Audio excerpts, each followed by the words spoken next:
10 taong pagsisilbi, tinapatan ng 10 taong panloloko. Habang niluluto ko ang kanilang marangyang hapunan, niluluto naman nila ang pang-agaw sa aking huling alaala. Nakita ko ang halik ng pagtataksil sa gitna ng aking pawis at pagod. Pero tandaan nyo, ang pusong dinurog ninyo ay siyang wawasak sa inyong maruming kaharian.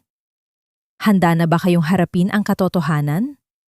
O mas pipiliin yung mabulok sa sarili ninyong kulungan? Saan nga ba nagtatapos ang pagtitiis at saan nagsisimula ang paniningil? Huwag kang hangal, Anton. Hindi ba't malinaw naman ang usapan? Ang lupang iyan ay sa atin na simula nang pumasok ang babaeng yan sa pamamahay na ito. Siya ang pambayad sa utang ng kanyang mga magulang, kaya nararapat lamang na ang huling natitira sa kanila ay mapunta sa mga Vergara.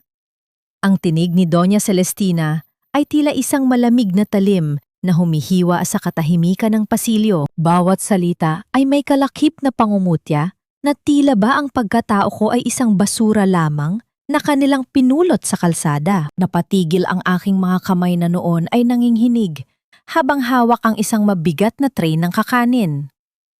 Sa loob ng mainit na kusina, kung saan ang singaw ng nagbabagang hurno ay humahalimuyak sa bawat sulok, nararamdaman ko ang hapdi ng mga bagong paso sa aking braso.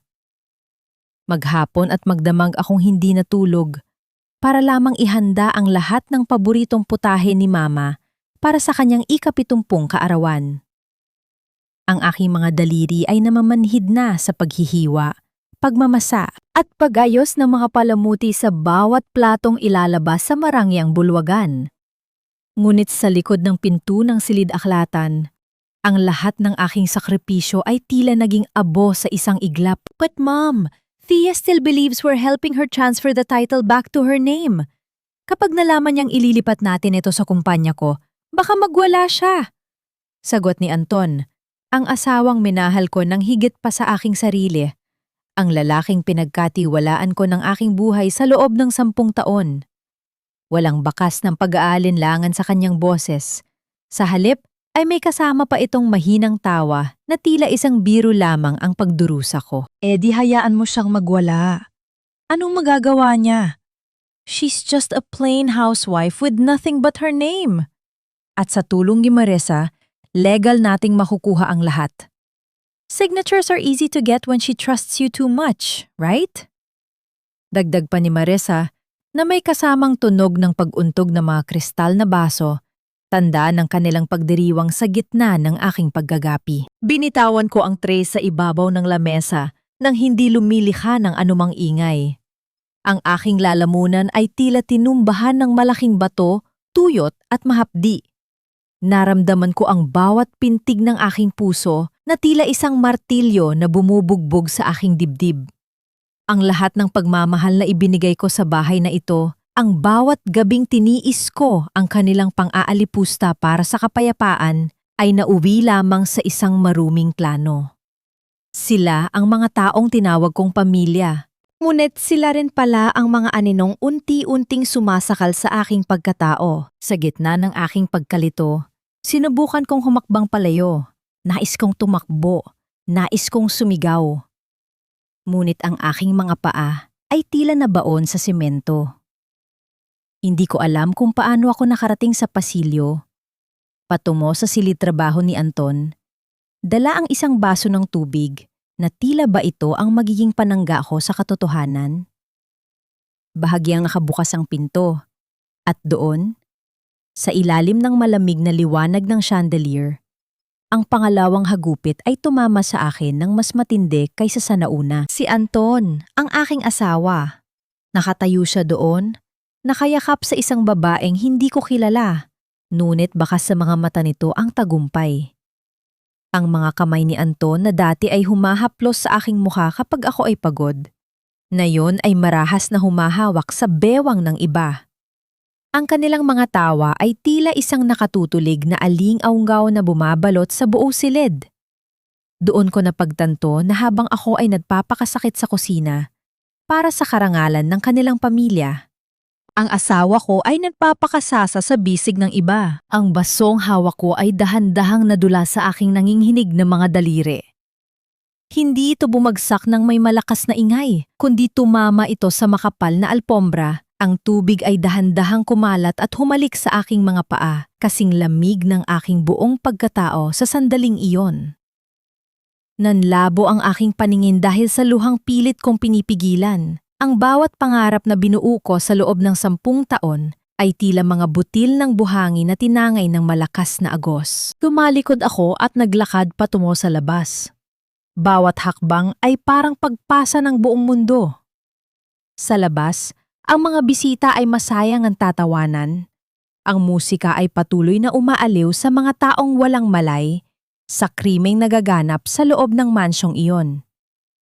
Tumingala ako sa madilim na langit kung saan ang mga bituin ay tila nagtatago rin sa hiya. Hanggang kailan ko hahayaang magpatuloy ang isang buhay na unti-unti namang dumudurog sa akin?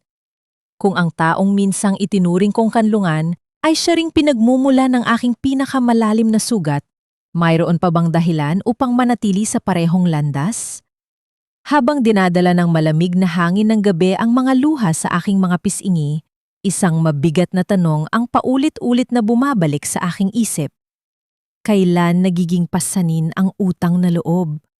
At paano malalaman ng isang tao na ang matagal na niyang tinatawag na obligasyon ay isa na palang gapos na unti-unting kumakain sa kanyang kalayaan at pagkatao? Ang bawat hakbang ko palayo sa buluwagang yon ay tila paglalakad sa ibabaw ng mga bubog na unti-unting nabaon sa aking mga paa. Pumasok ako sa banyo at mabilis na naitulak ang trangka ng pinto, ang tanging harang na naghihiwalay sa akin mula sa mundong naging isang malaking kasinungalingan. Sumandal ako sa malamig na pader. Hinahayaan ang aking katawan na dahan-dahang madausdos hanggang sa maramdaman ko ang tigas ng sahig.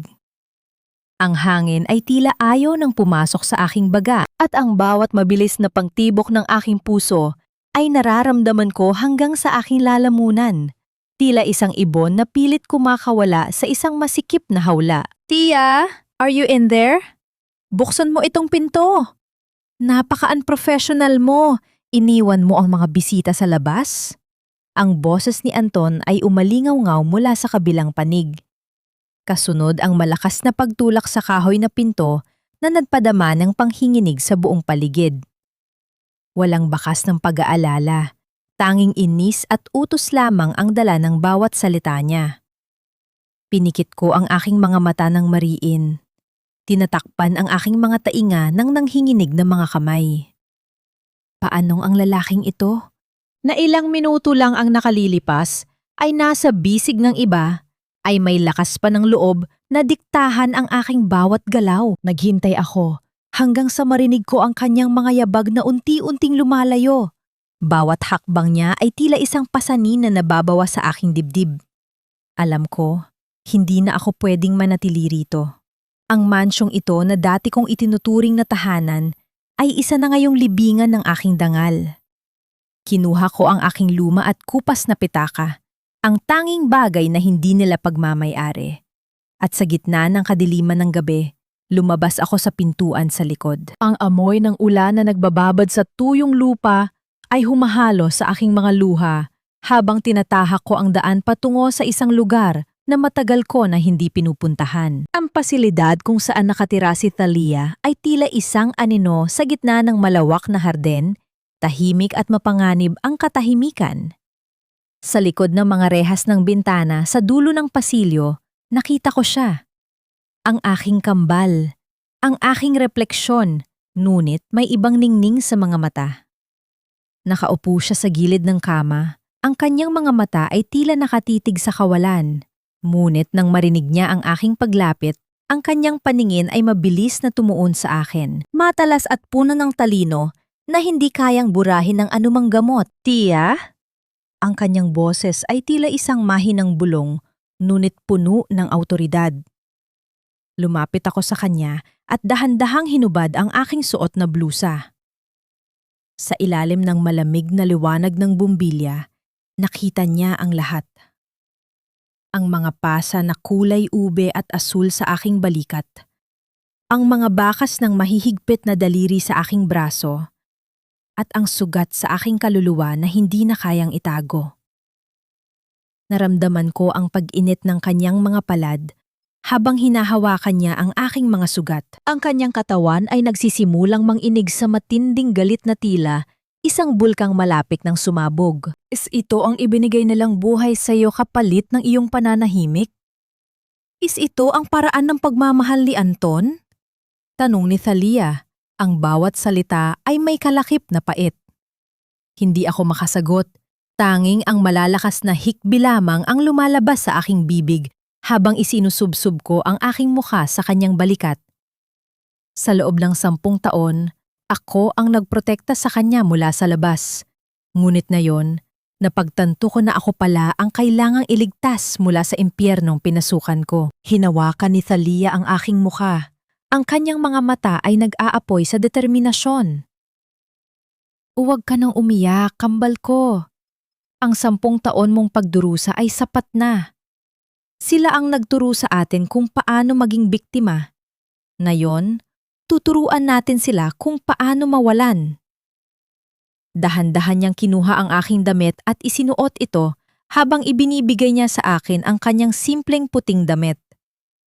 Ang pagpapalitang ito ay hindi lamang tungkol sa tela, kundi tungkol sa pag-ako sa isang tadhana na punong-puno ng panganib. Habang nakatayo kami sa harap ng malaking salamin ng silid, tinitingnan ang aming magkaparehong mukha. Naramdaman ko ang isang kakaibang lakas na dumadaloy sa aking mga ugat. Thalia looked at me and held my hand tightly. A silent promise of revenge that needed no more words. Thea, stay here. Magpahinga ka. Magpalakas ka. Hayaan mong ako ang humarap sa kanila.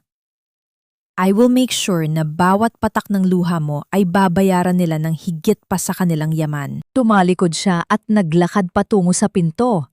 Ang bawat hakbang niya ay puno ng kumpiyansa. Ang anino niya ay tila lumalaki at lumalamon sa kadiliman ng pasilyo. Bago siya tuluyang lumabas, huminto siya at lumingon sa akin ng may isang malamig na ngiti na hindi ko kailanman nakita sa aking sariling mukha.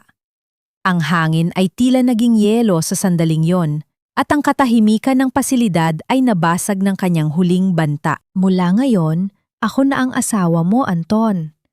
Humanda ka sa impyernong hindi mo akalaing umiiral. Ang paghakbang ko pabalik sa loob ng mansyon ng mga Vergara ay tila pagpasok sa isang maganda, ngunit nakalalason na harden.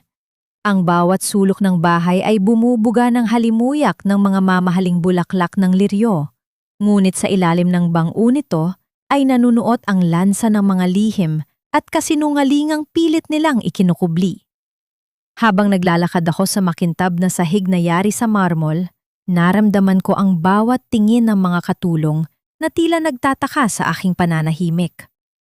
Yumuko ako, hindi dahil sa takot, kundi upang itago ang nag-aapoy na galit sa aking mga mata na hindi kailanman nakita sa mukha ni Thea. Bakit ngayon ka lang? At bakit binyan ng ayos mo? Tila ba galing ka sa isang basurahan? Ang tinig ni Doña Celestina ay umalingaw-ngaw mula sa itaas ng hagdanan. Matalas at puno ng pagkamuhing, tila ba ang presensya ko ay isang dumi sa kanyang malinis na pamamahay. Nanatili akong nakayuko. Hinahayaan ang aking mga daliri na manghinig ng bahagya sa ibabaw ng aking bestido. Ginagaya ang bawat kilos ng aking kapatid na labis niyang inabuso. Ang bawat salita ng matanda ay tila isang latigo, ngunit sa pagkakataong ito, hindi ito bumaon sa aking laman, kundi nagsilbing mitsa ng aking determinasyon. Pasensya na po, Mama. Sumama lang po ang pakiramdam ko. Mahina kong tugon. Ang boses ko ay pilit kong ginawang manipis at tila mawawala sa hangin. Narinig ko ang kanyang marahas na buntong hininga at ang tunog ng kanyang mga mamahaling alahas na nagkiskisan habang siya ay bumababa. Bawat hakbang niya ay may kasamang bigat ng awtoridad na pilit sumisira sa aking pagkatao. Nang pumasok ako sa aming silid ni Anton, ang amoy ng kanyang matapang na pabango ay tila isang kamay na sumasakal sa aking leeg.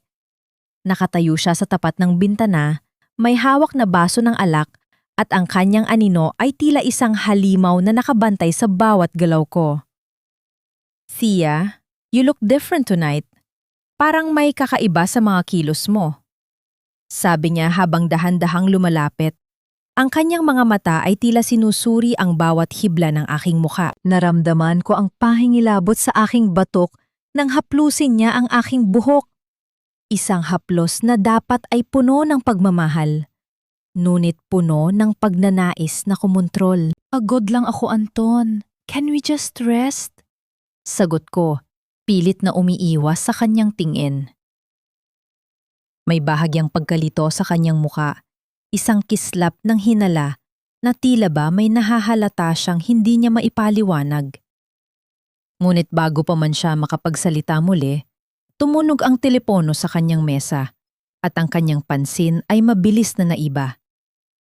Samantala, sa labas ng silid, narinig ko ang mahinang usapan ni Marisa sa kanyang cellphone. Binabanggit ang isang pangalang tila may hawak sa leeg ng pamilya Vergara, isang lihim na kliyente na tila kinatatakutan maging ng kanilang pamilya. Nang makatulog si Anton sa kabilang panig ng kama, dahan-dahan akong bumangon at lumapit sa tokador. Kinuha ko ang isang mamahaling kwintas na brilyante na ibinigay niya kay Thea noong nakaraang anibersaryo nila. Isang regalo na tila isang gintong tanikala. Isinuot ko ito at tumingin sa salamin. Ang kislap ng mga hiyas ay tila mga bitag na naghihintay ng biktima. Isang malamig at palihim na ngiti ang sumilay sa aking mga labi. Ang mga hiyas na ito ang gagamitin kong pambigti sa kanila. Isa-isang butil lang katotohanan hanggang sa wala na silang mahanap na takasan. Nagpatuloy ako sa paghahanap sa loob ng silid. Sinisipat ang bawat lamat at sulok kung saan maaaring may itinago si Thea. Sa ilalim ng makapal na kutson, sa bahaging malapit sa headboard, naramdaman ng aking mga daliri ang isang matigas na bagay. Isang lumang sobre na tila matagal lang nakabaon doon. Dahan-dahan ko itong binuksan at sa loob ay may isang lumang litrato, isang imahe na hindi dapat nandoon, isang katotohanang maaaring magpabago sa lahat ng alam ko tungkol sa trahedyang naganap sa aming pamilya. 10 taon na ang nakalilipas. Napahigpit ang hawak ko sa litrato habang ang aking puso ay nagsimulang tumibok ng mabilis. Tila may isang malakas na bagyong namumuo sa loob ng aking dibdib. Ang mukhang nakita ko sa litrato ay hindi kay Anton, hindi kay Celestina, kundi sa isang taong hindi ko kailanman inakalang magkakaroon ng ugnayan sa impyernong ito. Ang bawat hibla ng aking isipan ay nagsimulang mag-ugnay ng mga pangyayaring tila mga piraso ng isang madugong puzzle. Sino nga ba ang tunay na kaaway sa bahay na ito? Ang sikat ng araw sa umagang iyon ay tila isang malupit na hukom na pilit binubulag ang aking mga mata, habang ang bawat sulok ng mansyon ay tila nagmamasid sa aking bawat galaw. Sa loob ng silid-aklatan, kung saan ang amoy ng mga lumang libro at mamahaling kahoy ay naghahalo, maingat kong idinikit ang isang maliit na kagamitan sa likod ng isang makapal na plorera. Walang tunog ang aking mga kilos. Tila ba ako ay isang anino na sumasayaw sa gitna ng liwanag? Ang bawat tibok ng aking puso ay nararamdaman ko sa aking mga daliri. Isang babala na ang bawat pagkakamali ay maaaring maging huli ko na. Napatigil ang aking paghinga nang marinig ko ang pagbukas ng malaking pinto sa kabilang panig ng bahay. Ang tunog ng mga takong na humahalik sa marmol ay mabilis at puno ng kayabangan.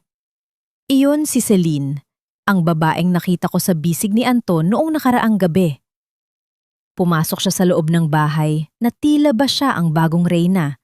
Kasunod si Doña Celestina na may suot na ngiting hindi ko kailanman nakita noong si Thea pa ang kasama niya. "Thea, darling, andyan ka pala." Pakikuha naman kami ni Celine ng sariwang juice. "Siguraduhin mong malamig ha? At pakidala na rin sa garden." Utos ni Celestina. Ang kanyang boses ay tila isang kuskos ng sandpaper sa aking pandinig. Tiningnan ako ni Celine mula ulo hanggang paa. Isang mapang-uring tingin na tila ba ako ay isang basahan na nakaharang sa kanyang daraanan. So, you're the wife? Simula ni Celine habang dahan-dahang lumalapit sa akin. Ang bango ng kanyang matapang na pabango ay tila sumasakal sa aking sistema. Anton told me you're very obedient. Now I see why he calls you a saint. But saints are usually dead, right? Ang kanyang tawa ay tila isang matalas na huni ng ibong mandaragit, puno ng insulto na pilit na humahamon sa aking pasensya. Kinagat ko ang aking labi hanggang sa malasahan ko ang pait ng dugo. Pinapaalala sa aking sarili na ang bawat pambabastos na tinatanggap ko ngayon ay bala na gagamitin ko laban sa kanila bukas. Sa gitna ng tensyon, isang pamilyar na tinig ang bumasag sa katahimikan mula sa pintuan. Magandang umaga. Nandito ba si Thea Alonzo? May kailangan lang akong ikonsulta tungkol sa mga uniform na ipinagawa ko. Si Gabriel Mendoza iyon. Ang kanyang presensya ay tila isang malamig na tubig sa gitna ng nagbabagang apoy. Nang magtama ang aming mga mata, naramdaman ko ang isang kislap ng pagkilala na hindi niya maikubli. Habang naglalakad kami patungo sa gilid ng harden upang pag-usapan ang kunwari ay negosyo, naramdaman ko ang kanyang mahigpit na pagkakahawak sa aking kamay sa ilalim ng lamesa. Ang kanyang mga daliri ay tila nagbibigay ng mensahe ng proteksyon, isang tahimik na paalala na hindi ako nag-iisa sa laban na ito. I know it's you, Thalia. Your eyes. They don't have the fear that Thea has. Bulong niya. Ang kanyang boses ay tila isang lihim na hangin na tanging ako lang ang nakaririnig. Ang bawat hibla ng aking puso ay tila niyanig ng kanyang pag-amin. Ang takot na baka ako ay mabuko ay napalitan ng isang kakaibang ginhawa. Ngunit ang kapayapaang iyon ay panandalian lamang. Nang lisanin ni Gabriel ang mansyon, mabilis akong nagtungo sa silid trabaho ni Marisa upang hanapin ang mga dokumentong nabanggit nila sa usapan. Ang bawat segundo ay tila isang habulan sa gitna ng oras. Habang kinokopya ko ang mga illegal na transaksyon sa aking maliit na drive, narinig ko ang pag-ikot ng doorknob mula sa labas. Ang tunog ng paglapat ng metal ay tila isang hatol ng kamatayan. Mabilis kong itinago ang drive sa aking bulsa at pilit na kinalma ang aking paghinga. Bumukas ang pinto at pumasok si Marisa. Ang kanyang mga mata ay matalas at puno ng hinala. Tumingin siya sa akin. Pagkatapos ay sa computer na bahagya pang mainit ang screen. Ang katahimikan sa loob ng silid ay tila isang makapal na pader na naghihiwalay sa aking buhay at sa aking pagkabuko. Anong ginagawa mo rito, Thea? I don't remember giving you permission to enter my private office. Ang kanyang boses ay tila isang malamig na hangin na nagdadala ng babala. Ang aking mga kamay ay nagsimulang manginig sa loob ng aking bulsa, habang ang bawat segundo ay tila isang hakbang patungo sa bangin. Thea, don't you ever forget that without us, you're nothing but a street rat that we decided to polish. Huwag mong isiping porket asawa ka ni Anton ay may karapatan ka na sa mga bagay na hindi mo naman pinaghirapan. Ang tinig ni Marisa ay tila isang malamig na hampas ng hangin na nagpapatigil sa bawat daloy ng aking dugo.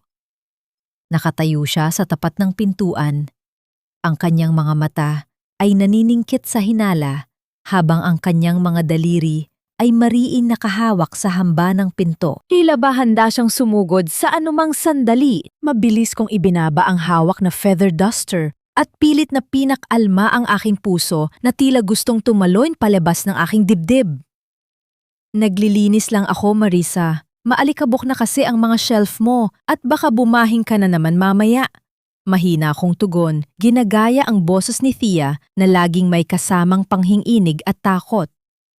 Ang bawat salitang lumalabas sa aking bibig ay tila isang panangga na pilit kong itinatayo laban sa kanyang matalas na pandama. Tiningnan niya ako mula ulo hanggang paa bago pumasok ng tuluyan sa loob ng silid.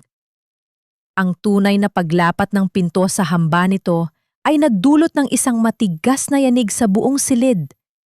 Ngunit wala siyang sinabi. Lumapit siya sa kanyang mesa, Hinaplos ang gilid ng computer monitor na bahagya pang mainit. At doon ko naramdaman ang paglamig ng aking batok. Ngunit sa halip na sumabog, isang mapait na ngiti lamang ang sumilay sa kanyang mga labi. Nang sumapit ang hapunan, ang mahabang lamesa ng mga Vergara ay punong-puno ng mga putaheng tila ba may ipinagdiriwang. Ngunit para sa akin, ang amoy ng pagkain ay tila laso na sumasakal sa aking lalamunan. Nakaupo si Doña Celestina sa kabisera. Ang kanyang bawat galaw ay puno ng katang-itanghing kayabangan habang tinitingnan niya ang bawat butil ng kanin na isinusubo ko. Alam mo, Thea, minsan ay nakakalimutan mo na ang utang na loob mo sa amin.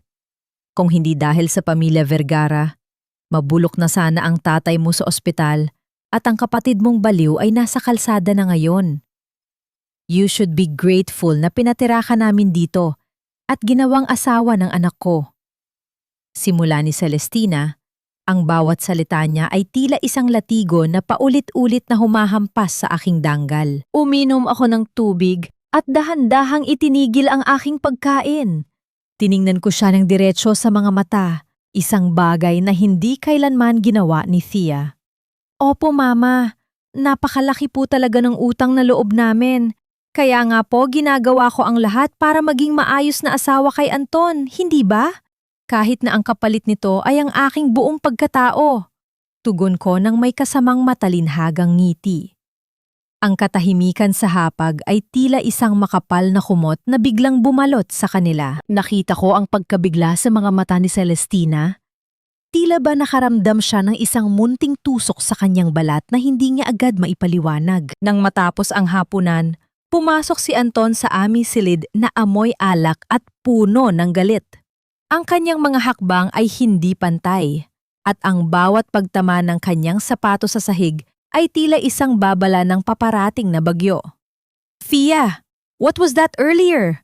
Bakit na sumasagot kay Mom? Akala mo ba dahil lang sa asawa kita ay may karapatan ka ng maging matapang? Sigaw niya habang hinahablot ang aking braso nang napakahigpit na tila ba gusto niyang durugin ang aking mga buto. Dati ay iiyak si Thea. Dati ay luluhod siya at hihingi ng tawad. Ngunit sa pagkakataong ito, naramdaman ko ang pagdaloy ng dugong Alonso sa aking mga ugat. Sa halip na sumigaw, tinitigan ko siya ng malamig. Gamit ang sining ng depensa na natutunan ko sa loob ng pasilidad, dahan-dahan kong inipit ang isang sensitibong bahagi ng kanyang kamay na naging sanhi upang mapabitaw siya nang hindi ko kailangang gumamit ng dahas. Ang gulat sa kanyang mga mata ay tila isang matamis na tagumpay para sa akin. Anton, lasing ka lang. Matulog ka na bago ka pa makagawa ng bagay na pagsisihan nating dalawa. Mahinahon kong sabi habang inaayos ang aking damit. Sa gitna ng tensyong iyon, dahan-dahan kong kinuha ang isang baso ng tubig at iniabot ito kay Doña Celestina na noon ay pumasok sa silid upang makisali. Ang aking ngiti sa kanya ay tila isang bitag na puno ng tagumpay, isang gintong sandali kung saan naramdaman ko na ang kapangyarihan ay dahan-dahang lumilipat sa aking mga kamay. Nang tuluyang makatulog si Anton, lumabas ako sa kusina upang kumuha ng mainit na inumin. Doon ko natagpuan si Nanay Rosa, ang matandang tagapagluto na tila may malalim na iniisip. Nang makita niya ako, ang kanyang mga mata ay tila naging malungkot. Tia, anak, mag-iingat ka. May mga sekretong mas mabuting manatiling nakabaon, gaya ng nangyari sa ama ni Anton noong araw. Bulong niya. Ang kanyang tinig ay tila isang tuyong dahon na hinahangin. Bago ko pa siya matanong, ay mabilis na siyang tumalikod. Iniwan sa akin ang isang bagong misteryong tila nagdadala ng mas malalim na panganib. Bumalik ako sa silid at kinuha ang aking telepono na nakatago sa ilalim ng unan. Isang hindi pamilyar na numero ang lumitaw sa screen. Ang mensahe ay tila isang malamig na tubig na ibinuhos sa aking buong pagkatao. Talia, nawawala si Thea. Hindi namin siya mahanap sa kanyang silid sa ospital. Someone took her. Naramdaman ko ang biglang paglamig ng aking mga kamay habang ang bawat hibla ng aking buhok ay tila tumatayo sa takot. Sino ang kumuha sa kanya? At paano na ang aming plano kung ang aking kambal ay nasa kamay na ng kaaway? Ang bawat titik sa screen ng aking telepono ay tila mga buhay na uod na pilit kumakain sa aking katinuan. Nawawala si Thea. Ang impormasyong ito ay tila isang malakas na hampas ng alon na tumangay sa lahat ng aking lakas. Iniwan akong humihingal sa gitna ng tuyong lupa. Naramdaman ko ang mabilis na paglamig ng aking mga daliri. At ang bawat pintig ng aking puso ay tila isang babala ng paparating na sakuna. Sa loob ng silid na amoy, alak at kasinungalingan, kailangan kong makahanap ng paraan upang makalabas ng hindi napapansin ng mga matalas na mata ni Doña Celestina. Dahan-dahan akong naglakad patungo sa bintana. Tinitingnan ang malawak na hardin na nababalot ng kadiliman. Ang tunog ng mga dahon na nagkikiskisan dahil sa ihip ng hangin ay tila mga bulong ng mga kaluluwang humihingi ng katarungan. Maingat akong lumabas sa pintuan sa likod. Tinatahak ang madidilim na pasilyo ng mansyon na tila ba ako ay isang magnanakaw sa sarili kong buhay. Nang marating ko ang bakod, nakita ko ang pamilyar na kotse ni Gabriel na naghihintay sa gilid ng kalsada. "Thalia, pasok na! Kailangan nating magmadali." Ang boses ni Gabriel ay puno ng pag-aalala. Ang kanyang mga kamay sa manibela ay mahigpit ang kapit na tila, ba natatakot siyang bitawan ang tanging kontrol na mayroon siya? Sa loob ng sasakyan, ang amoy ng kape at lumang papel ay nagbigay sa akin ng panandaliang ginhawa, ngunit ang kaba sa aking dibdib ay hindi pa rin naglalaho. Pinahak namin ang mga masisikip at maingay na lansangan ng Quezon City, kung saan ang mga ilaw ng neon ay tila naglalaro sa aking paningin. Sa bawat kanto, sa bawat madilim na eskinita, ang aking mga mata ay pilit na naghahanap sa pamilyar na anino ng aking kambal. Bakit niya gagawin ito, Gabriel? Bakit siya aalis sa pasilidad kung alam niyang doon siya ligtas? Tanong ko. Ang aking boses ay bahagyang nangangatog dahil sa pigil na iyak. Tumingin sa akin si Gabriel. Ang kanyang mga mata ay puno ng lungkot at pag-unawa. Minsan, ang kaligtasan ay hindi sapat kung ang kaluluwa mo ay nakakulong pa rin sa nakaraan, Thalia. Baka may hinahanap siya na hindi natin kayang ibigay. Ang mga salita niya ay tila isang salamin na nagpakita sa akin ng sarili kong mga pangarap na ninakaw ng aking pamilya. Ang mga pagkakataong sana ay naging malaya ako kung hindi lang ako pilit na ikinulong sa dilim para sa kapakanan ng iba. Matapos ang ilang oras na paghahanap, isang kutob ang nadala sa amin sa tapat ng aming lumang bahay. Ang bahay kung saan kami lumaki bago ito kunin ng mga Vergara. Ang bakod ay balot na ng mga baging at ang pintura ay kupas na. Ngunit sa ilalim ng liwanag ng buwan, nakita namin ang isang aninong nakaupo sa balkonahe. Si Thea. Nakatitig siya sa kawalan. Ang kanyang mga kamay ay mahigpit na nakahawak sa isang lumang manika na tila ba ito ang huling piraso ng kanyang pagkabata. Mabilis akong bumaba sa sasakyan at tumakbo patungo sa kanya. Ang tunog ng aking mga yapag sa tuyong damo ay tila mga mabilis na pintig ng kaba. Nang magyakap kaming dalawa, naramdaman ko ang panginginig ng kanyang katawan. "Thalia, ang bahay natin. Kukunin nila pati ang mga alaala ni nanay at tatay." Bulong niya. Ang bawat salita ay punong-puno ng pait at pagsisisi. Sa gitna ng dilim at ng amoy ng lumang kahoy, nag-iyakan kaming dalawa.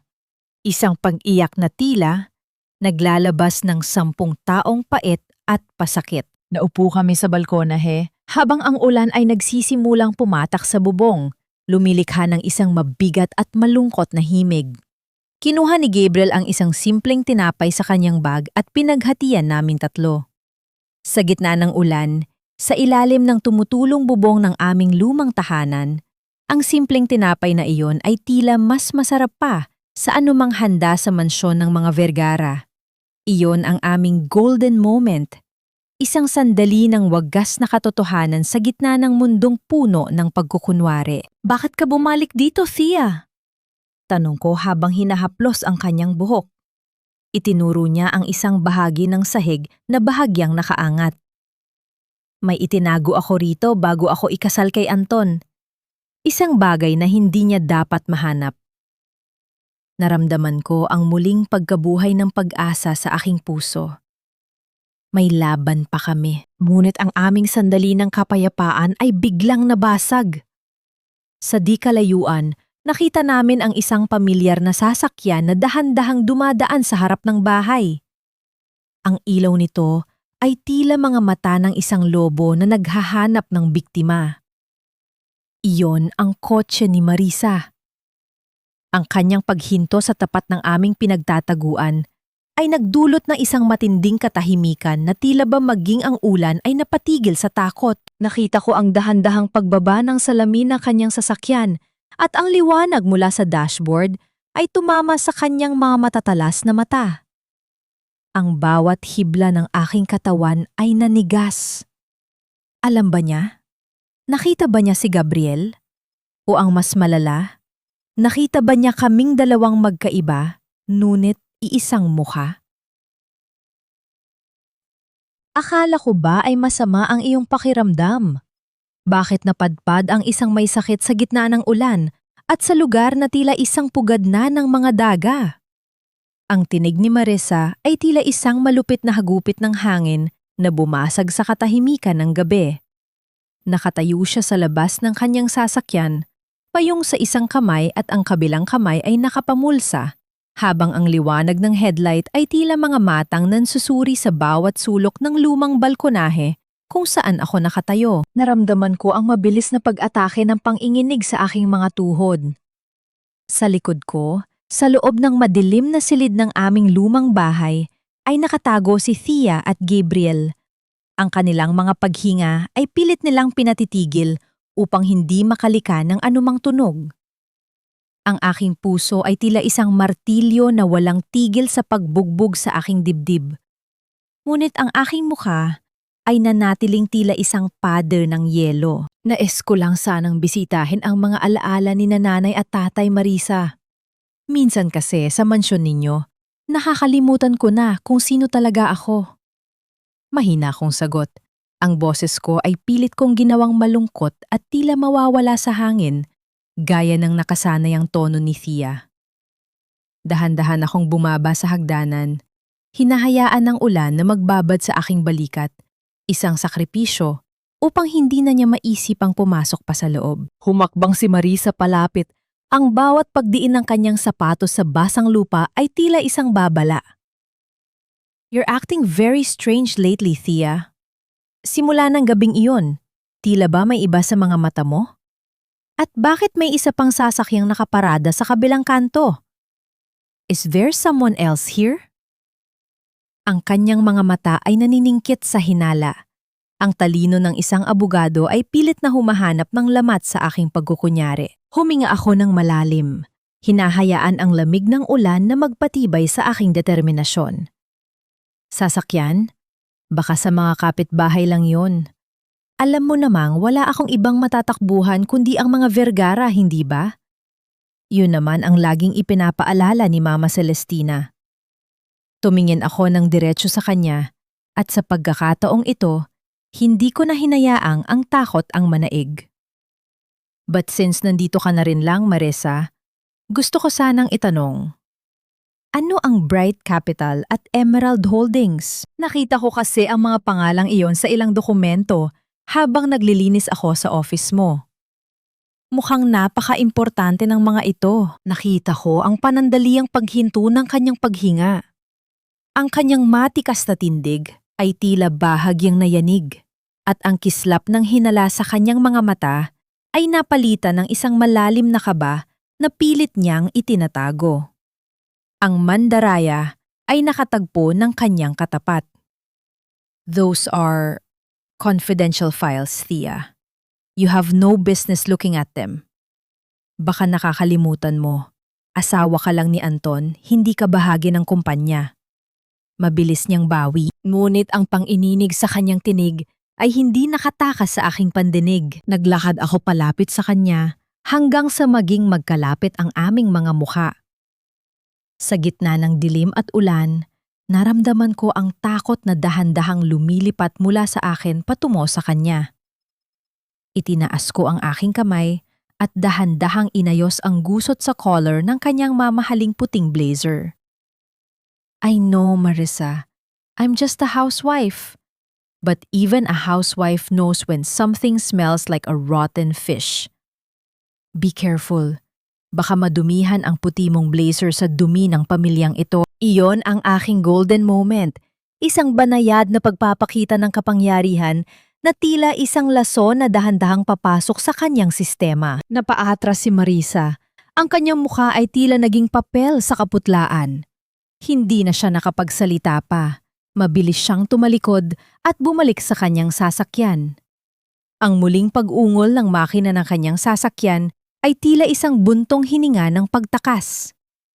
Pinanood ko ang paglayo ng kanyang mga ilaw hanggang sa muling balutin ng kadiliman ang buong paligid. Bumalik ako sa loob ng bahay, kung saan lumabas sina Gabriel at Thea mula sa kanilang pinagtataguan. Ang mukha ni Thea ay bakas ng matinding takot habang si Gabriel ay nakatingin sa akin ng may paghanga at pag-aalala. Talia, you took a big risk. Na yon, sigurado akong gagawa na ng paraan si Marissa para iligtas ang sarili niya. Babala ni Gabriel. Tumango ako. Ang aking mga kamay ay nanginginig pa rin, ngunit ang aking isipan ay malinaw na. Iyon naman ang gusto ko, Gabriel. Ang pagguho ng tiwala nila sa isa't isa ang magiging mitsa ng kanilang pagbagsak. Ngunit hindi ko alam na habang kami ay nanpaplano ng aming susunod na hakbang, may isa pang patibong na naghihintay sa mansyon. Pagbalik ko sa bahay ng mga Vergara, isang brown envelope ang nakapatong sa mesa ni Anton. Dahan-dahan ko itong binuksan, at ang bawat litratong lumabas mula rito ay tila isang punyal na sumaksak sa aking puso. Ang mga litrato namin ni Gabriel sa loob ng sasakyan kanina, ang aming magkahawak kamay na pag-uusap at ang aming pagkikita sa lumang bahay, lahat ay malinaw na nakunan. Ang bawat imahe ay tila isang hatol ng kamatayan para sa aming plano. At sa ibaba ng mga litrato, may isang maikling sulat na nakasulat sa pulang tinta. Nahanap ko na ang ebidensya ng iyong pagtataksil, Thea. Or should I call you Thalia? Naramdaman ko ang paghinto ng mundo. Ang hangin sa silid ay tila naglaho at ang bawat sulok ng mansyon ay tila nagsimulang humalahak sa aking pagkagapi. Sino ka ba talaga? Are you even my wife? Or just a ghost haunting this house? Ang boses ni Anton ay tila isang malakas na dagundong ng kulog na nagpayanig sa buong silid. Bawat pantig ay punong-puno ng lason at pagdududa. Nakatayo siya sa tapat ng pinto. Ang kanyang mga mata ay nanlilisik sa galit, habang ang kanyang mga kamao ay nakakuyom ng mahigpit. Tila ba handa siyang sumabog sa anumang sandali? Naramdaman ko ang biglang pagkatuyo ng aking lalamunan. Ang brown envelope na naglalaman ng mga litrato ay dahan-dahang nadulas mula sa aking nanginginig na mga daliri at bumagsak sa makapal na alpombra nang walang anumang tunog. Ngunit para sa akin, ang bawat litratong nakakalat sa sahig ay tila mga saksi sa aking papalapit na bitayan. Sa labas ng bintana, ang mga dahon ng puno ay marahas na humahampas sa salamin dahil sa lakas ng hangin, isang anino ng gulo na namumuo sa loob ng silid na ito. Tumingin ako sa paligid, sa mga mamahaling gamit na pinili ni Thea nang may pagmamahal para sa asawang ito. Ang mga kurtinang sutla, ang mga bulaklak na sariwa pa, at ang kama kung saan tiniis ng aking kambal ang 10 taon ng pandilin lang. Ang kabalintunaan ng lahat ay tila isang matalas na karayom na tumutusok sa aking puso. Narito ako, suot ang kanyang muka, suot ang kanyang singsing. Ngunit sa harap ng lalaking ito, ako ay isang estranjero na kailangang burahin. Anton, uminom ka na naman. Let's talk about this tomorrow when you're sober. Mahina kong tugon, pilit na pinatitibay ang aking tinig. Ngunit ang bawat hakbang niya palapit ay tila isang pagguho ng lupa na unti-unting lumalamon sa aking puwang. Ang amoy ng alak at galit ay nanunuot sa aking sistema, nagdudulot ng panginginig sa aking batok na pilit kong itinatago. Tomorrow? No! Ngayon natin ito tatapusin. You think I'm stupid? Nakita ko kayo ni Mendoza. I saw how you looked at him. At ang mga dokumentong hinahanap mo sa office ni Marissa? Do you really think you can play with us? Marahas niyang hinablot ang aking braso. Ang kanyang mahihigpit na daliri ay bumaon sa aking balat, na tila ba gusto niyang durugin ang aking mga buto? Hindi ako sumigaw, ngunit ang hapdi ay gumuhit sa aking buong pagkatao. Ang aking lalamunan ay tila tinumbahan ng malaking bato, kaya't walang tunog na lumabas sa aking bibig. Inilabas niya ang transfer of property documents mula sa kanyang bulsa at isinalya ito sa aking muka. Pirmahan mo ito. Pirmahan mo na kung gusto mo pang makitang buhay ang kapatid mong baliw. Ang bawat salita niya ay tila isang patalim na sumasaksak sa aking danggal. Ngunit sa gitna ng sakit at takot, naramdaman ko ang pagbangon ng isang kakaibang lakas. Hindi na ako ang biktima. Hindi na ako ang Fia na luluhod at magmamakaawa. Gamit ang lahat ng lakas na mayroon ako, buong bilis kong inagaw ang mga dokumento mula sa kanyang kamay. Ang tunog ng pagkapunit ng papel ay tila isang awit ng kalayaan sa aking pandinig. Isa-isa ko itong pinunit ng pino hanggang sa ang mga piraso ay magmukhang mga puting talulot na dahan-dahang lumulutang patungo sa sahig. Ang gulat sa mukha ni Anton ay napalitan ng isang nakapaninindig balahibong puot. Wala kang makukuha sa amin, Anton. Kahit isang butil ng lupa, kahit isang sentimo ng aming dangal, hindi mo na mahahawakan kailanman. Ang aking tinig ay hindi na manipis.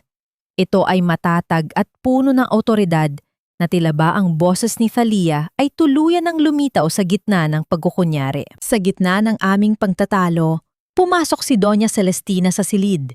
Ang kanyang mukha ay tila isang maskarang gawa sa bato. Tiningnan niya ang mga punit na papel at pagkatapos ay sa akin. Sa kabila ng kaguluhan, nakita ko ang isang munting takot sa kanyang mga mata. Ang takot na ang kanilang kontrol ay tuluyan ng naglalaho. Lumapit siya at dahan-dahang inayos ang aking magulong buhok, isang mapanlinlang na haplos na tila ba ako ay isang alagang hayop na kailangang paamuhin. Tia, anak, huwag kang maging matigas. Para din ito sa ikabubuti mo. Bulong niya. Ang kanyang boses ay tila isang lason na binalot ng asukal. Kumawala ako sa kanyang haplos. Ang bawat hibla ng aking katawan ay nagsusumigaw ng pag-aalsa. Ngunit sa isang iglap, muling sumugod si Anton. Ang kanyang marahas na pagtulak sa aking balikat ay nagpadama ng biglang pagkawala ng timbang. Ang aking katawan ay tumama sa matigas na kanto ng antigong lamesa at ang bawat bahagi ng aking likod ay dumanas ng isang matinding hapdi na tila ba ang aking mga buto ay nagkalamat. Kasunod nito ay ang marahas na pagtama ng aking ulo sa gilid ng marmol na sahig. Ang lahat ng liwanag sa silid ay tila naging isang puting kislap bago dahan-dahang binalot ng kadiliman. Nararamdaman ko ang pagdaloy ng isang mainit na likido sa aking sentido, tila isang luhang hindi sa mata nanggaling. Habang ang aking malay ay unti-unting naglalaho, ang huling nakita ko ay ang nanlilisik na mga mata ni Anton at ang malamig na mukha ni Celestina na nakatitig sa aking duguang katawan. Hanggang kailan kayang ikubli ng balat ang apoy ng katotohanan kung ang mismong hangin ay pila nais na kaming lamunin ng buo? May pag-asa pa bang magising sa isang mundong ang tanging hangad ay ang aking tuluyang pagpanaw? Siguraduhin niyo na ang lalabas sa medical report ay sadyang lampa ang babaeng yan. Sabihin niyo na nadulas siya dahil sa sariling kapabayaan. Hindi pwedeng madumihan ang pangalan ng anak ko at ng aming pamilya dahil lang sa isang simpleng aksidente sa loob ng aking pamamahay. Ang tinig ni Doña Celestina ay tila isang malamig at matalas na hanging nanggagaling sa kabilang panig ng kortina. Bawat salita ay punong-puno ng lason na pilit bumubura sa katotohanang muntik na akong mapatay ng kanyang anak. Dahan-dahan kong iminulat ang aking mga mata. Ngunit ang puting liwanag ng kisame ay tila mga libu-libong karayom na tumutusok sa aking paningin. Ang bawat pintig sa aking sintido ay parang isang mabigat na martilyo na walang tigil sa pagbugbog sa aking katinuan. Nararamdaman ko ang makapal na benda sa aking ulo at ang amoy ng gamot at kalawang ay nanunuot sa aking ilong, nagpapaalala sa akin na buhay pa ako. Sa kabila ng lahat ng kanilang pagtatangka, nalunurin ako sa dilim. Sa gitna ng aking panghihina, naramdaman ko ang isang mainit at bahagyang nanginginig na palad na humahawak sa aking kamay. Nang lumingon ako ng bahagya, nakita ko si Gabriel. Ang kanyang mga mata ay mapula at puno ng pag-aalala. Ang kanyang hitsura ay tila hindi nakatulog ng maraming gabi para lamang bantayan ang aking bawat paghinga. Ang kanyang presensya ay tila isang matibay na haligi. Sa gitna ng aking naguguho na mundo. Gising ka na, salamat sa Diyos. Bulong niya. Ang kanyang boses ay tila isang marahang haplos sa aking kaluluwa. Don't worry, Thalia. Hindi ko hinayaang makalapit ang sinuman sa kanila rito. Ang artikulo tungkol sa tunay na nangyari sa mansyon ay lumabas na kaninang umaga. People are starting to talk, and the Vergaras are panicking. Isang mahinang ngiti ang sumilay sa aking mga labi sa kabila ng hapdi. Ang bawat patak ng dugo ko sa sahig ng mansyong iyon ay tila naging mitsa ng isang apoy na hindi na nila kayang apulahin. Ngunit alam ko, ang sugat sa aking ulo ay maliit na sakripisyo lamang kumpara sa sugat na nais kong iwan sa kanilang danggal. Habang kami ay nag-uusap, dahan-dahang bumukas ang pinto ng silid. Pumasok si Nanay Rosa. Ang kanyang mga mata ay mabilis na nagmamasid sa paligid bago siya tuluyang lumapit sa aking higaan. Ang kanyang mga kamay ay nakatago sa ilalim ng kanyang lumang apron at ang kanyang bawat hakbang ay tila ba ayaw makalika ng anumang ingay na maaaring magdala ng panganib. Thea, anak, ang kanyang boses ay tila isang tuyong dahon na hinahangin. Puno ng takot, ngunit may kasamang matinding determinasyon. Lumingon siya sa pinto bago kumuha ng isang maliit at kalawanging susi mula sa kanyang bulsa. Nakita ko ito sa loob ng lumang plorera sa silid ni Doña Celestina. Ito ang susi sa maliit na vault sa likod ng kanyang painting. Nandoon ang lahat. Ang mga tunay na titulo, ang mga liham ng pagbabanta, at ang katotohanan tungkol sa pagkamatay ng asawa niya. Naramdaman ko ang isang kuryente ng pag-asa na dumaloy sa aking mga ugat. Ang maliit na susing iyon ay tila naging pinakamabigat na sandata na hawak ko ngayon. Ito ang gintong sandali na hinihintay ko. Ang pagkakataong wasakin ang pundasyon ng kanilang kasinungalingan mula sa loob. Hinawakan ko ang kamay ni Nanay Rosa ng mahigpit, isang tahimik na pasasalamat para sa kanyang katapangan na ipagsapalaran ang lahat para sa akin. Ngunit ang katahimikan ng silid ay biglang nabasag nang marinig namin ang mabilis at mabibigat na yabag ng mga sapatos mula sa pasilyo. Ang tunog ng pagbukas ng pinto ay tila isang hatol na muling nagpabilis sa tibok ng aking puso. 2 lalaki na nakauniporme ng pulis ang pumasok. Ang kanilang mga mukha ay seryoso at walang bakas ng emosyon. Fia Alonzo? Or should we say, Thalia Alonzo? Ang tanong ng isa sa kanila habang inilalabas ang isang warrant. Inaaresto ka namin sa kasong falsification of documents at trespass to dwelling. Isinasampa rin ni Mr. Anton Vergara ang kasong pagnanakaw ng mahahalagang kagamitan sa loob ng kanilang mansyon. Naramdaman ko ang biglang paglamig ng aking mga kamay. Ang bawat hibla ng aking katawan ay nanigas habang ang mga pulis ay dahan-dahang lumalapit sa aking higaan. Sa likod nila, nakita ko ang anino ni Marisa na may suot na mapait na ngiti ng tagumpay. Ginamit nila ang batas upang baligtarin ang katotohanan. Ginamit nila ang kanilang kapangyarihan upang muli akong ikulong sa isang rehas na gawa sa kanilang sariling mga salita. Habang ang mga bakal na posas ay dahan-dahang inilabas, isang tanong ang umalingaw-ngaw sa aking isipan. Hanggang kailan kayang giyahan ng liwanag ang isang taong pilit na ibinabaon sa ilalim ng lupa ng mga taong may hawak sa leeg ng hustisya?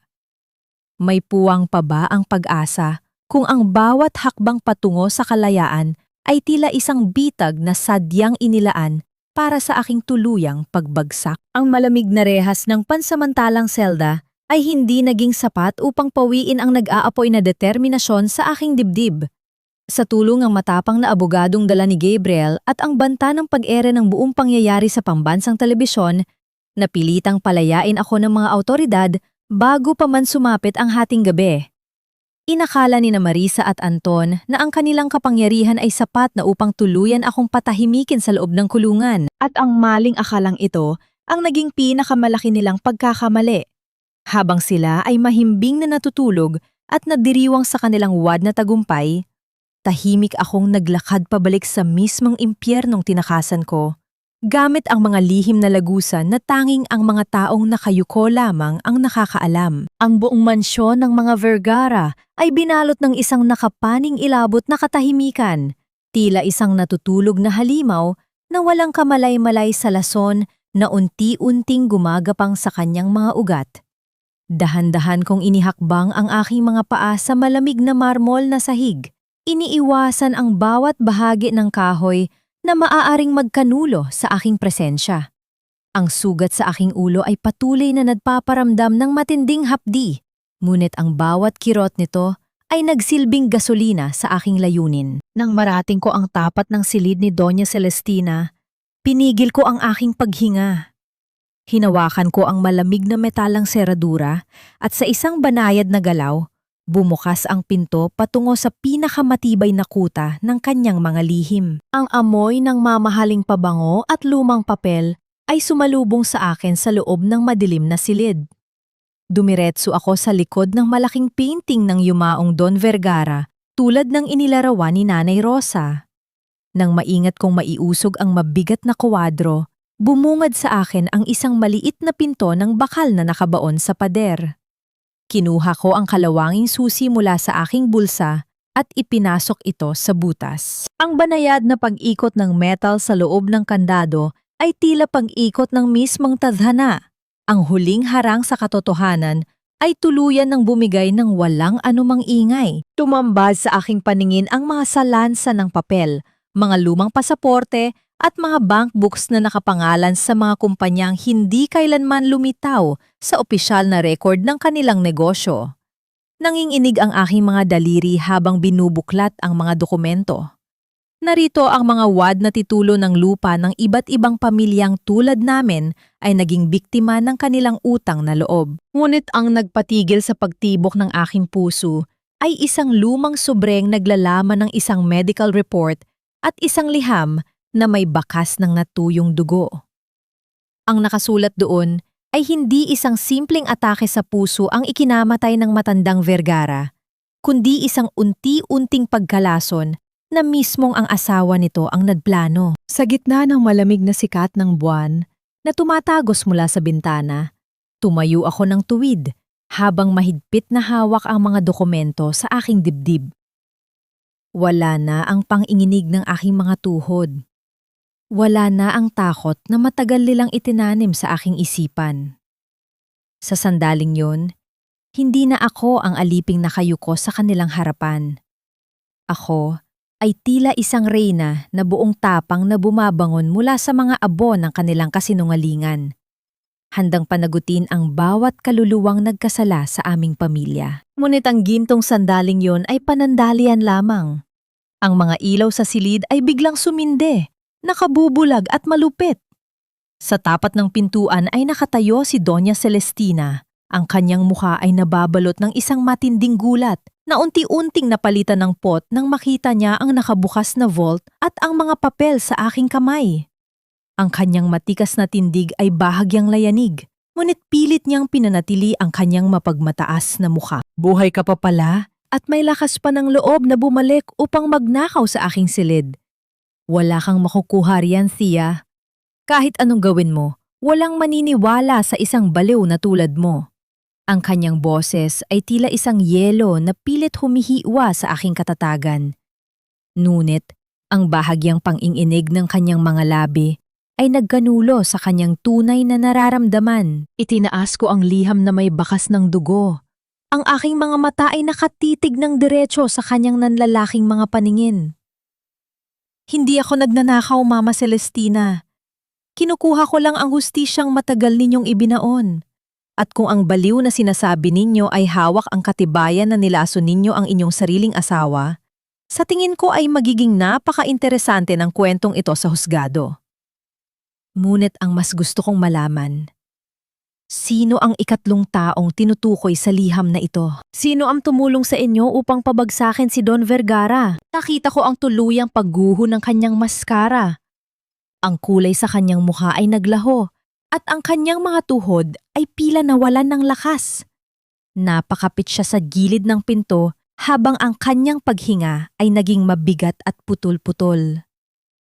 Ang haligi ng tahanang ito, ang babaeng itinuring ang kanyang sarili bilang Diyos, ay nangangatog na yon sa harap ng katotohanang hindi na niya kayang ibaon. Pinalikuran ko siya.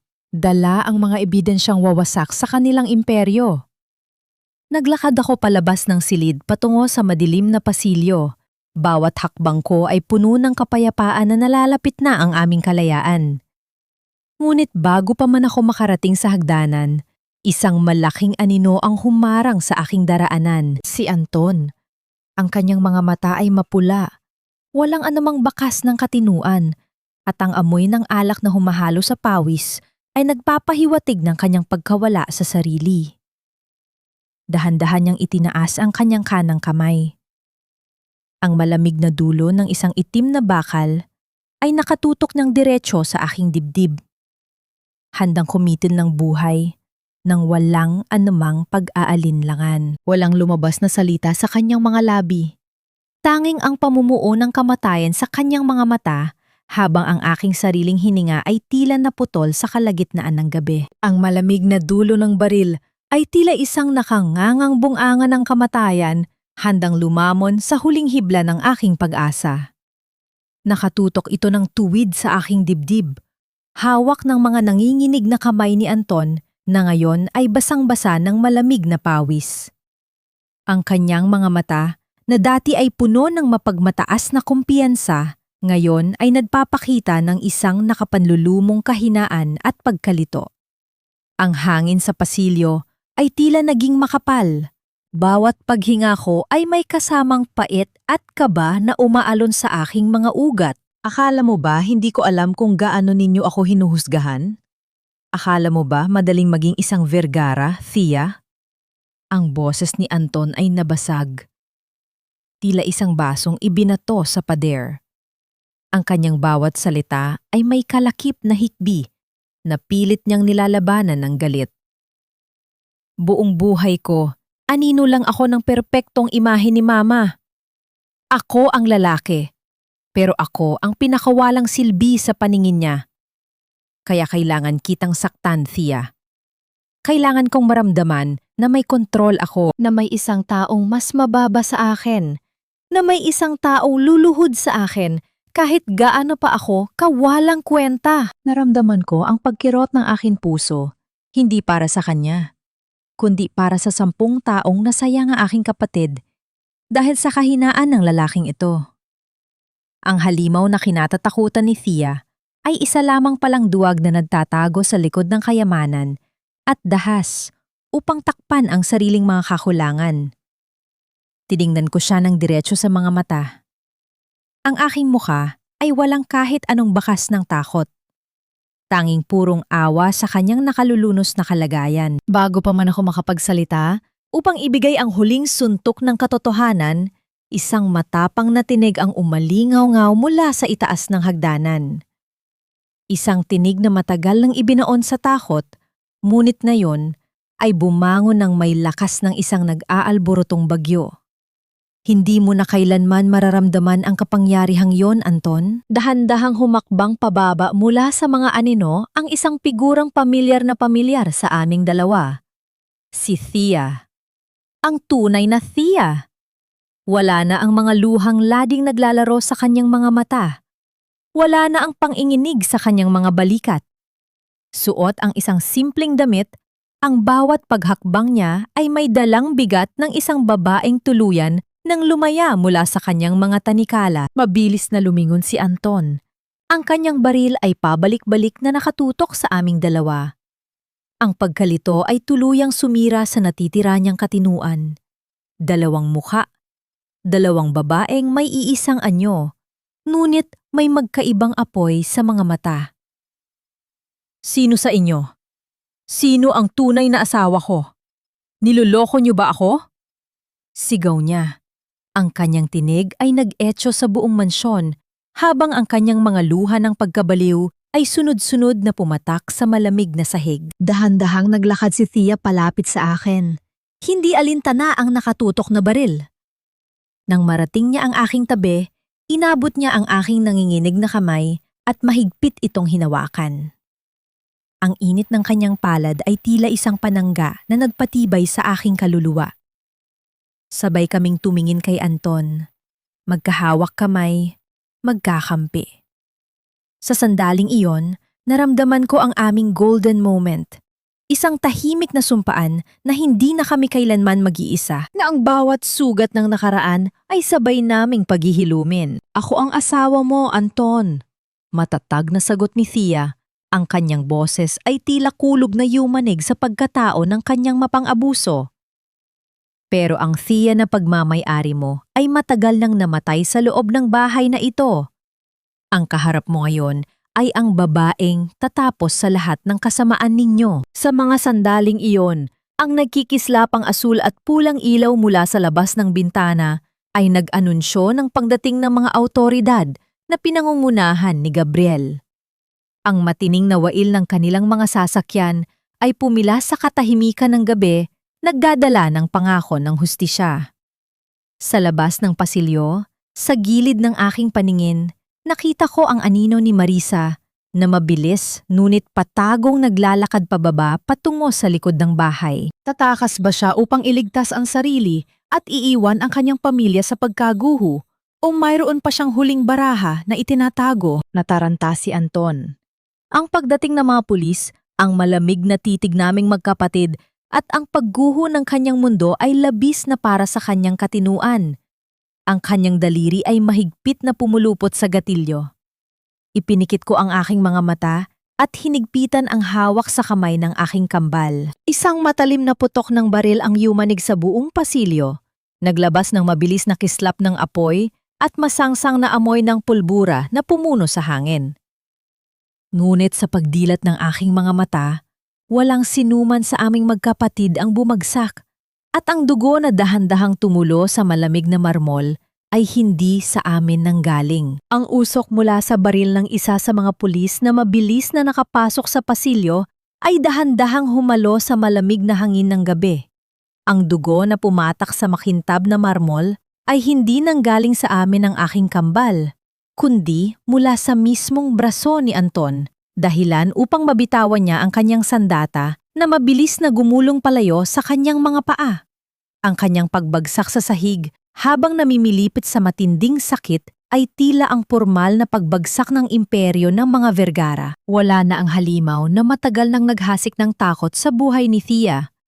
Ang natira ay isang lalaking duwag na tuluyan ng nilamon ng sarili niyang mga demonyo, pilit na humihingi ng tulon sa kanyang inang nakatayo lamang sa di kalayuan, walang magawa kundi panoorin ang pagguho ng kanyang gintong kaharian. Makalipas ang ilang linggo ng walang tigil na investigasyon, ang malawak at siksikang bulwagan ng hukuman ay naging entablado ng aming huling laban.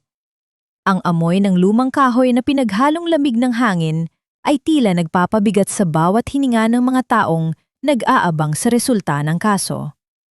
Sa kabilang panig ng silid, nakaupo si Doña Celestina. Ang kanyang mukha ay pilit na pinapanatili ang yelo nitong anyo upang itago ang kaba, habang si Marisa ay nakatayo sa harap ng Wes, ginagagit ang lahat ng kanyang nalalaman sa batas upang pagtakpan ang bulok nilang pundasyon. Your Honor, The prosecution is relying on illegally obtained recordings and the testimony of a woman who clearly needs psychiatric help.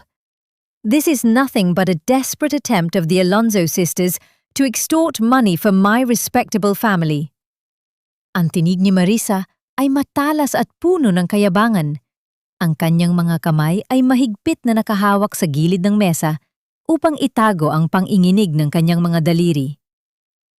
Pilit niyang ginagamit ang danggal ng pamilya Vergara bilang panangga, ngunit hindi niya alam na ang kalasag na ito ay matagal nang nabasag. Nang tawagin si Thea sa witness stand, ang buong bulwagan ay binalot ng isang malalim na katahimikan.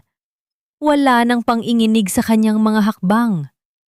Ang Thea na nakaupo ngayon sa harap nilang lahat ay hindi na ang babaeng umiiyak sa sulok ng madilim na kusina o nagmamakaawa para sa pagmamahal na hindi niya kailanman nakuha. Sa loob ng 10 taon, naniwala ako na ang pagtitiis ko ay isang utang na loob.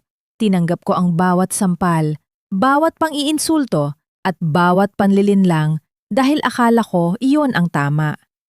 Ngunit hindi na ako matatakot na sabihin ang totoo.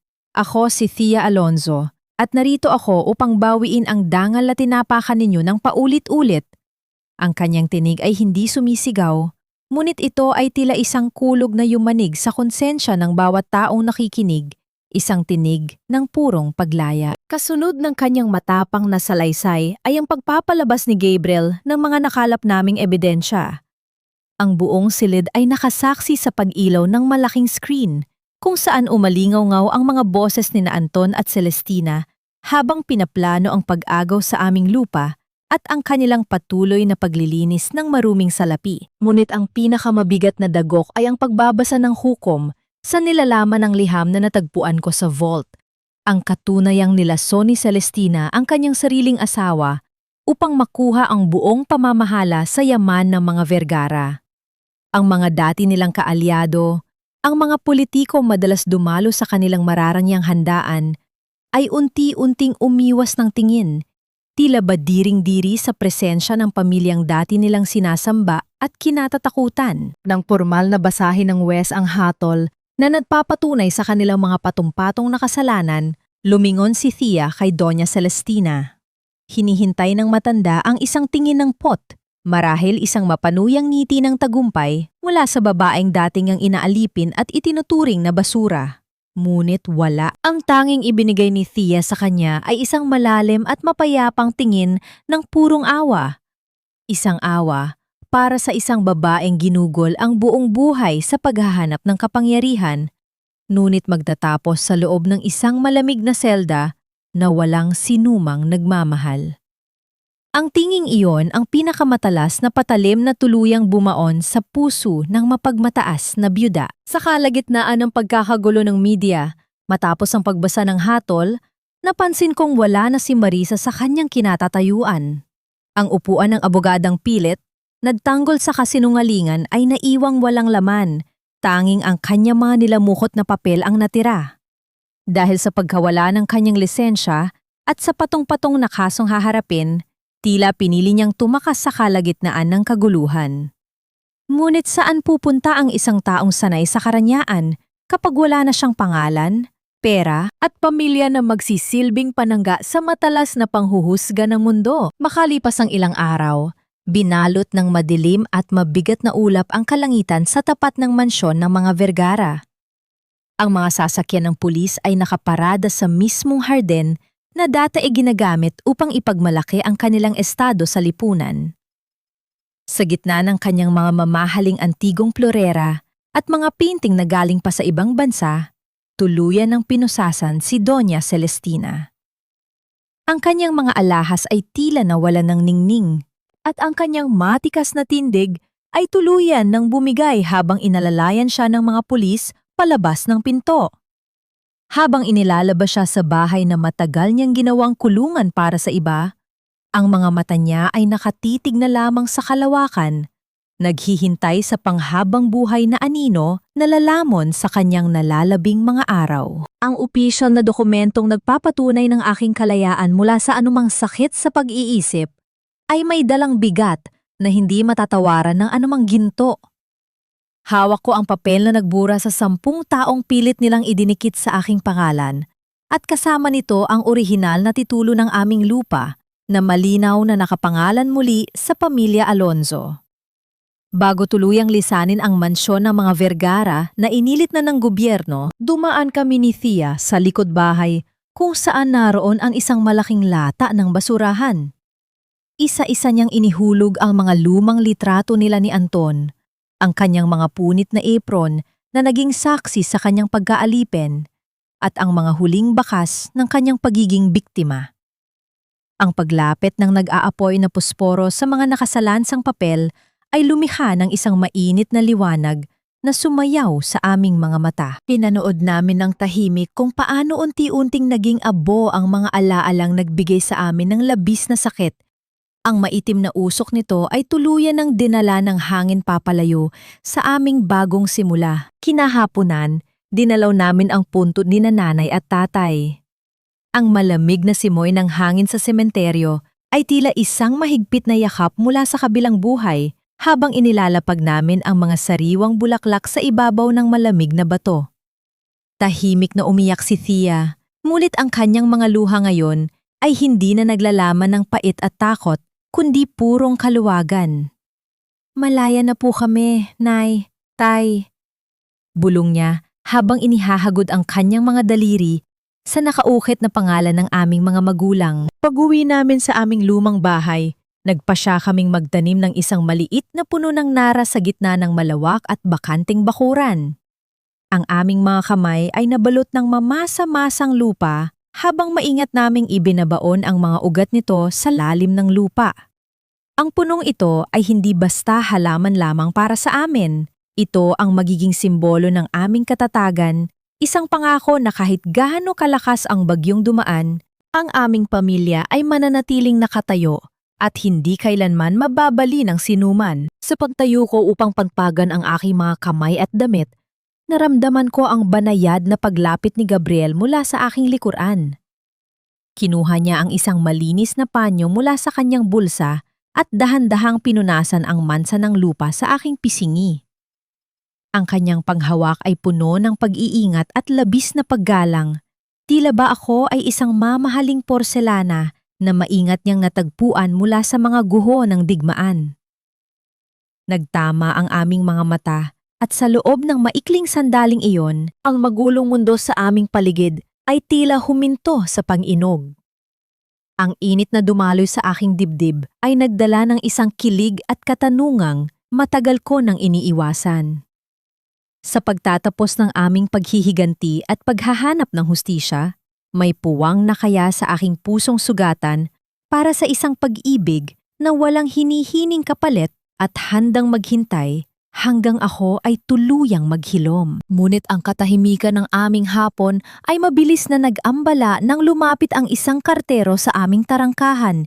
Iniaabot ang isang makapal na brown na sobre. Ang aking paningin ay mabilis na natuon sa selyo nito. Isang opisyal na tatak na nagmula sa pambansang bilangguan kung saan nakapiit ang mga Vergara. Nakapangalan ang liham kay Thea Alonzo at ang mariin at nanginginig na sulat kamay sa labas ay hindi ko kailanman makakalimutan kahit ilang dekada pa ang lumipas. Nang hawakan ng aking kapatid ang sobre, naramdaman ko ang muling paglamig ng hangin sa aming paligid. Bumabalot sa amin ang isang pamilyar na kaba. Ano pa ang naisabihin ni Anton mula sa likod ng malamig na rehas ng kulungan? Isang banta ba ito ng panibagong paghihigante? O isang huling pagtatangka na hilahin kami pabalik sa impyernong aming matagumpay na tinakasan? Dahan-dahang pinunit ni Thea ang gilid ng makapal na sobre. Ang kanyang mga mata ay tahimik na naglakbay sa bawat pamilyar na kumpas ng bulpen ni Anton. Ang mga nakasulat ay hindi isang taos-pusong paghiinang tawad, kundi mga linya ng desperasyon. Sinisisi ang kanyang ina. Nagmamakaawa na bisitahin siya sa kulungan. At pilit na kinukuha muli ang simpatyang matagal na niyang inabuso. Dati, ang bawat salitang ito ay magiging sapat na upang paluhurin ang aking kapatid sa awa at matinding takot. Ngunit na yon, Walang anumang luha ang pumatak sa kanyang mga pisingi. Ang kanyang mga nanginginig na balikat noon ay nanatiling matatag na ngayon. Sa isang banayad na galaw, inihagis niya ang liham sa nagbabagang apoy ng aming lumang lutuan. Pinanood naming dalawa kung paano unti-unting nilamon ng apoy ang huling bakas ng kanyang pagiging bilanggo, hanggang sa wala nang natira kundi pinong abo na sumama sa hangin. Lumipas ang mga buwan na tila isang napakapayapang ilog na dahan-dahang naghihilom sa aming mga malalalim na sugat. Sa mismong harapan ng aming lumang bahay, kung saan dati ay nakaparada ang mapanghusgang sasakyan ni Marisa upang kami ay takutin, ngayon ay nakatayo ang isang maliit at maaliwalas na tindahan, ang Alonzo Twins Bakery. Ang halimuyak ng bagong lutong pandesal at matamis na ensaymada ay sumasama sa malamig na ihip ng hangin tuwing madaling araw. Umaabot sa mga kalsada at nagbibigay ng matamis na ngiti sa bawat dumadaan. Ito ang aming gintong sandali, ang aming tahimik na tagumpay. Ang amoy ng tinapay ay tila isang mainit na yakap ng aming yumaong ina, nagpapaalala na kahit gaano kapait ang kahapon, may tamis pa ring naghihintay sa bawat bagong umaga na aming sasalubungin. Sa unang araw ng aming pagbubukas, ang aming bakuran ay napuno ng mga taong tunay na nagmamalasakit sa amin. Naroon si Nanay Rosa. May suot na magandang bestida at hindi na ang lumang apron ng mga Vergara. Ang kanyang mukha ay maaliwalas at tuluyan nang walang bahid ng pag-aalala. Kasama niya ang mga kababaihang tinulungan namin gamit ang bahagi ng aming napanalunan sa kaso. Mga inang tumakas mula sa kalupitan ng kanilang mga asawa na ngayon ay maligayang tumutulong sa pag-aayos ng mga upuan at paghahain ng mainit na kape. Ang kanilang mga masisiglang usapan ay hindi naglalaman ng mga paninira o kayabangan, kundi purong pag-asa at pasasalamat. Sa bawat pag-abot ng mainit na tinapay sa mga customer, naramdaman ko ang tunay na kahulugan ng salitang tahanan. Ang tahanan pala ay hindi nasusukat sa lawak ng lupain o sa dami ng mamahaling kagamitan na meron ka, kundi sa kapayapaang namamayani sa puso ng mga taong malayang nakatira rito. Sa gitna ng aming abalang pag-aasikaso, lumapit si Gabriel sa aking tabi upang tumulong sa paglalagay ng mga kahon ng tinapay sa estante. Ang kanyang noo ay basang-basa ng pawis dahil sa pagbubuhat ng mga sako ng harina. Subalit ang kanyang mga mata ay nanatiling nakatuon sa akin nang may labis na paggalang at paghanga. Kumuha ako ng isang malinis na tuwalya at dahan-dahang inabot ito sa kanya. Nang magtama ang aming mga palad, naramdaman ko ang isang banayad at ligtas na init na unti-unting nagpapabilis sa tibok ng aking puso. Wala siyang hinihihing kapalit. Wala siyang pinipilit na anumang sagot mula sa akin. Ang kanyang pananatili sa aking tabi sa kabila ng lahat ng unos na aming pinagdaanan ay sapat na upang iparamdam sa akin na ako ay lubos na itinatangi. Ang kanyang maamong ngiti ay isang pangako na sa panibagong yugto ng aking buhay, may isang taong handang maglakad kasabay ko ng may buong pag-unawa. Nang sumapit ang takip silim at lumisan na ang aming mga panauhin, naupo kaming magkapatid sa balkonahe. Tahimik na pinapanoon ang paglubog ng araw na naniiwan ng kulay kahel na bakas sa malawak na kalangitan. Matapos ang ilang sandali ng pagpapahinga, pumasok si Thea sa kanyang silid upang magpalit ng damit. Dahan-dahan siyang tumayo sa harap ng lumang salamin ng aming ina. Tinitigan niya ng malalim ang kanyang sariling refleksyon. Ang mga pasa sa kanyang balikat ay matagal nang naghilom. Ang mga mata niyang dati ay malabo dahil sa walang tigil na luha. Ngayon ay kumikinang na sa labis na kaligayahan at kumpiyansa. Hinaplos niya ang kanyang sariling pisingi, tinatanggap ang bawat bahagi ng kanyang pagkatao nang walang alinlangan at walang bahid ng hiya.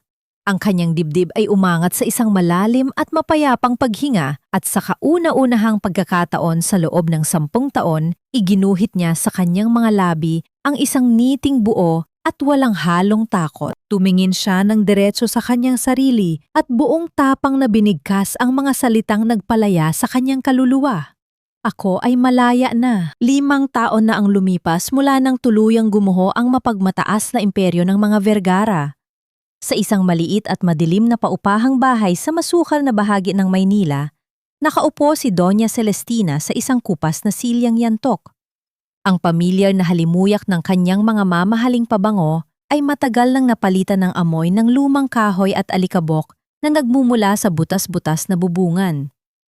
Wala na ang mga tagasilbing nakayuko sa kanyang harapan tuwing siya ay dadaan. Ang tanging kasama niya ngayon ay ang malalim na katahimikan at ang mapait na alaala ng kayamanang ginamit niya upang manira ng buhay ng iba. Sa kabilang dako, sa loob ng pambansang bilangguan, si Anton ay tila naging isang manipis na anino na lamang ng lalaking dati ay puno ng kayabangan. Nakatitig siya sa malamig at magaspang na pader ng kanyang selda, tuluyan ang inubos ng kanyang sariling pagsisisi. Wala nang natirang galit sa kanyang mga mata. Tanging ang malalim na kawalan at ang huling patak ng katinuan na patuloy na pinarurusahan ng mga multo ng kanyang nakaraan. Dito sa aming maliit na paraiso, ang Alonzo Twins Bakery ay hindi lamang lumago bilang isang negosyo, kundi naging isang malawak na sentro na nagbibigay ng hanapbuhay at kanlungan sa mga kababaihang nakaranas ng kalupitan mula sa kanilang mga tahanan. Madalas akong tanungin ng mga taong nakakakilala sa aming kwento kung napatawad na ba namin ni Thea ang mga taong nadulot sa amin ng labis na pasakit at muntik ng kumuha ng aming mga buhay. Ang sagot ko ay palaging sinasamahan ng isang banayad at mapayapang pagtango. Oo, napatawad na namin sila, hindi dahil karapat-dapat sila sa aming awa, kundi dahil karapat-dapat ang aming mga sarili sa tunay na kapayapaan. Ang pagpapatawad para sa amin ay hindi nangangahulugan ng paglimot o pagbabalik ng koneksyon. Ito ay ang tuluyang pag-alis ng lason sa aming mga puso upang muling makapasok ang liwanag. Natagpuan namin ang wagas na kaligayahan, hindi sa patuloy na pagtingin sa pagdurusa ng aming mga kaaway, kundi sa pagtulong sa ibang kababaihan na makabangon mula sa kanilang sariling mga bangin. Tuwing hapon, habang umiinom kami ng mainit na kape sa aming balkonahe kasama si Gabriel, na ngayon ay tahimik at matibay na katuwang ng aking puso, pinagmamasdan namin ang mga batang malayang naglalaro sa ilalim ng gintong sinag ng papalubog na araw. Ang kanilang mga dalisay ng ngiti ay ang musika ng aming kalayaan. Ang buong paglalakbay naming magkapatid ay nag-iwan ng isang malalim na aral para sa lahat.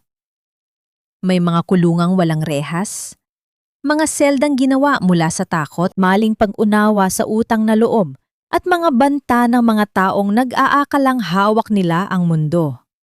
Ngunit kahit gaano pa kakapal ang pader ng kasinungalingan, at kahit gaano pa karami ang salapi ng mga nang-aabuso, walang sinuman ang makakakulong sa katotohanan. Kapag ang isang babae ay natutong tumayo, basagin ang kanyang katahimikan at yakapin ang kanyang sariling halaga, lilikas siya ng isang panibagong mundo kung saan siya ang nag-iisang nagmamay-ari ng kanyang tadhana.